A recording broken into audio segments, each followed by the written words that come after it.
السلام علیکم ورحمۃ اللہ وبرکاتہ۔ اللہم صلی علی محمد وعلی آلہ واصحابہ کما تحب وترضی۔ ویڈیو کی طرف بڑھنے سے پہلے گزارش ہے کہ پوری ویڈیو بہت ہی توجہ، اہتمام اور اخلاص کے ساتھ سنیں اور اس کو اپنے دوست، احباب، عزیز و اقارب میں شیئر کریں۔ ممکن ہے کسی کی ہدایت کا ذریعہ بن جائے اور نبی مکرم صلی اللہ علیہ وآلہ وسلم کی تابعداری کی حکمت سمجھ میں نہ آنے کے باوجود وہ تابعداری میں آگے بڑھ جائے تو اس کی جہاں مغفرت ہوگی، رب تعالیٰ جل شانہ کی کریم ذات سے امید ہے انشاءاللہ میری آپ کی بھی مغفرت کا ذریعہ اور سبب بنے گی۔ آج کی ویڈیو کا عنوان ہے صحابہ اکرام کے زمانہ میں پہاڑ سے لاوا ابل پڑا تو انہوں نے اس کو کیسے بجایا۔ بڑا ہی ایمان افروز واقعہ ہے، تو چلتے ہیں ویڈیو کی طرف۔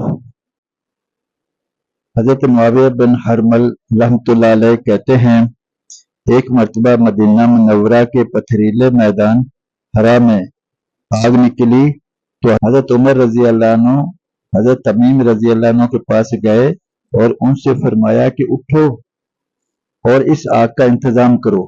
حضرت تمیم داری رضی اللہ عنہ نے کہا، اے امیر المومنین، میں کون ہوں، میں کیا ہوں؟ تواضع کرنے لگے۔ حضرت عمر رضی اللہ عنہ ان سے اصرار کرتے رہے یہاں تک کہ حضرت تمیم رضی اللہ عنہ کھڑے ہو گئے اور دونوں آگ کی طرف چل پڑے اور میں ان کے پیچھے چلنے لگا۔ وہاں پہنچ کر حضرت تمیم رضی اللہ عنہ آگ کو اپنے ہاتھ سے دھکا دیتے رہے کہ وہ آگ اس گھاٹی میں داخل ہو گئی جس میں سے نکل کر آئی تھی، اور آگ کے پیچھے حضرت تمیم رضی اللہ عنہ بھی گھاٹی کے اندر چلے گئے۔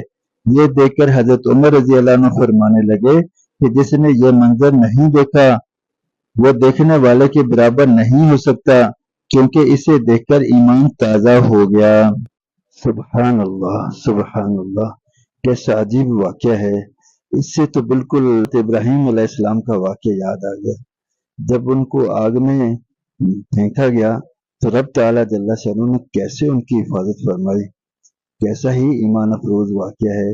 یہاں پیارے نبی محمد کریم رؤوف الرحیم صلی اللہ علیہ وآلہ وسلم کا ایک امتی اپنے ہاتھوں سے آگ کو دھکیل دھکیل کر واپس بھیج رہا ہے، واپس کیے جا رہا ہے، واپس کیے جا رہا ہے، یہاں تک کہ اس گھاٹی میں پہنچا دیا جس سے وہ آگ نکلی تھی اور خود بھی اس گھاٹی میں جا کر اس آگ کو بجھا دیا۔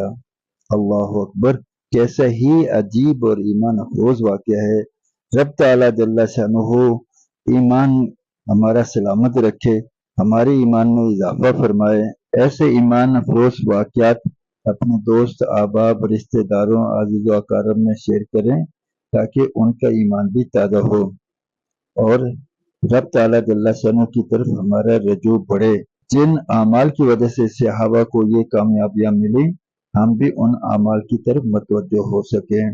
رب تعالیٰ جل شانہ مجھے آپ کو عمل کی توفیق عطا فرمائے۔ جزاکم اللہ خیر و احسن الجزاء۔